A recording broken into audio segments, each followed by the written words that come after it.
A lot. You ready? Let's get it. Get on the bars right now. Get on them bars. Let's go. Get on the bars. On the bars. Get off your ass and get on these motherfucking bars. Get off that motherfucking phone and catch them bars, Joe. Talking at you. Just face forward. Behind you. This ain't no tough Tony, this business. You're gonna hang up when I tell you hang up and do what you're told. Follow orders. If you don't like it, pull it. I'm what you're looking for.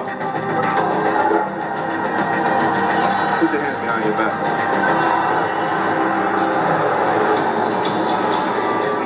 It is what it is.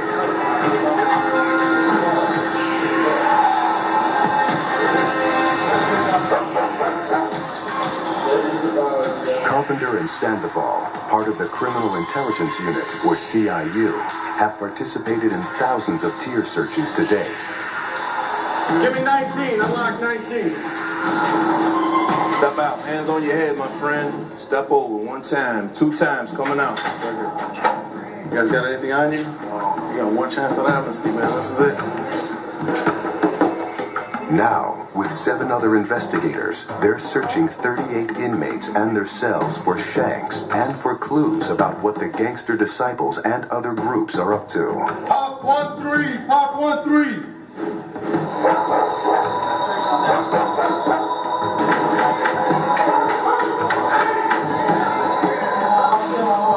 We did go to the cells in which we had the information on it. We didn't find any metal up here. There was a lot of flushing going on when we hit the tier, so I'm pretty positive that there was definitely contraband on the tier, but by the time we get through both those gates, secure the day room, then get to the cells you're looking for, it gives them, maybe a minute and a half head start. It's safer for them to get rid of it than get caught with it and catch a new case, and they know that's what's coming when they see us. But Carpenter and Sandoval have found something equally important. Kites. This is inmates' way of communication here. This is called a kite. It'll normally be rolled up in a fashion, maybe this small. Okay, on the back, it says Division 1. It says the nickname Chaos.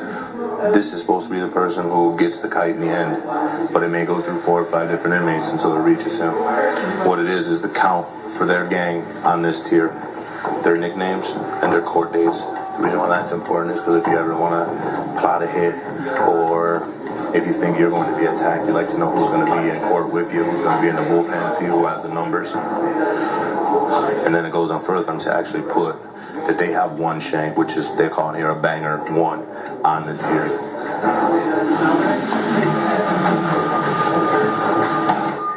You'd be surprised how many kites actually go out.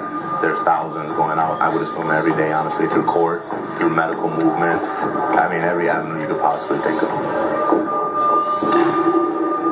Kite traffic is like the information superhighway for inmates, and it's almost impossible to stop. So Carpenter and Sandoval have turned it to their own advantage. Seizing the right kite can help investigators shut down a gang war before it happens. It's excellent information for us. These guys keep track of their infantry, their weapons, and they're able to plan assaults, attacks. Of anybody trying to take rank, we find out right away. Certain gangs have certain openings, and as soon as we see that, we already know who it is. Or says, "Greetings, family, I come in the vision." And then at the end, they always have, "I leave as I come in the vision of our great leader." That's the GDs, Gangster disciples. A lot of times it's not about them worrying about us catching it. It's about it getting to the person they wanted to. That's more important than the kite getting caught for them. As summer begins, Carpenter and Sandoval discover a major threat developing on the compound. They've seized numerous kites pointing to a civil war within the top ranks of the Gangster disciples, Chicago's largest criminal organization, both inside the jail and on the street. There are 2 guys who believe they are in charge. They're housed in opposite buildings, but they have followings in each other's buildings. We identified everybody. We have about an equal number of upper echelon. Between the 2 competing factions, investigators have identified 26 senior to mid-level Gangster disciples of key interest. They're the ones allegedly sending and dispersing the kites. One faction is housed in Maximum Security Division 9. They represent the current leadership in charge of all gangster disciples throughout the jail. The opposing faction is based in Maximum Security Division 1. They held all the power in the past, and now they want it back again. Basically what you have is an internal war going on right now. It's called a hostile takeover. Carpenter and Sandoval want to hear more from the inmates themselves, including this man whom we're calling Franklin to hide his identity. He's on the side of the gangster disciples plotting a takeover. He and his cohorts claim that the acting leader has betrayed them. He mislead not only against us, he mislead the guys against the organization entirely. He preaching his message instead of the message of GD. And now his credibility not what it once was. The jail closing in on him, and we outnumber the GD's division 9 4-1. The odds are on our side. Franklin insists that his loyalty to his crew comes first, but he's also got other motives. He's fighting a drug conspiracy case and hopes to curry favor with the state's attorney. So he's agreed to keep Carpenter and Sandoval in the loop about the power struggle. He's one of many informants they have on both sides of the conflict, who are helping them to intercept kites. There's been a lot of kites going back and forth between the two groups. This is one particular kite from Division 9. It's an official memo. This is equivalent to what I would say is a third guy in charge. Then he's saying take care of this business. He clearly states to people who he wants hit, till they're being charged with disrupting organization unity. They are to be blasted on sight ASAP. And this is now the game. With information like this in hand, Carpenter and Sandoval are alerting jail officials. They're also warning multiple inmates who are under threat based on the kites they're receiving. Among those inmates, their own source, Franklin. Jail is a very small place, and sooner or later we're gonna come face to face. We're not initiating violence, we're not even looking for it, but we're not gonna let them hurt us. All that being said, you know what's coming next. Would you like to check in protective custody for your safety in regards to violence being carried out against you?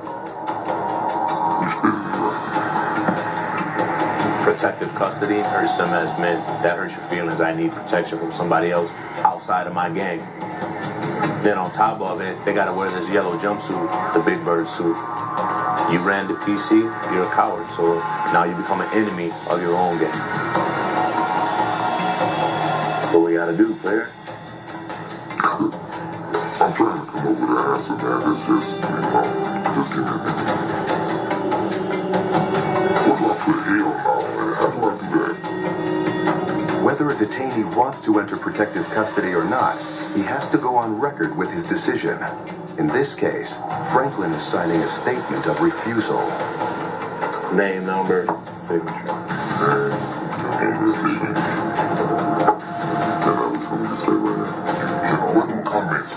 There's no comment section. You're not reviewing a movie. What happens a lot of times is we also confront the aggressors. And we let them know that we are aware that they're calling all these violations out. And if it occurs, they can take a hit for it. We're not here to choose sides. We're going to hit both sides. We got multiple guys in both buildings feeding us information. They're never going to figure that out. Who said what and who did what, they're not going to know.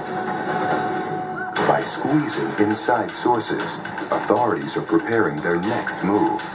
A sweeping crackdown on the gangster disciples, both inside the jail and on the streets. The operation, we've dubbed it Hostile Takeover. We're going to disrupt the heads and take them out of play inside the institution. The message will be sent. It's going to affect every building on the compound and down the street. Despite their numbers, we're still the biggest group here.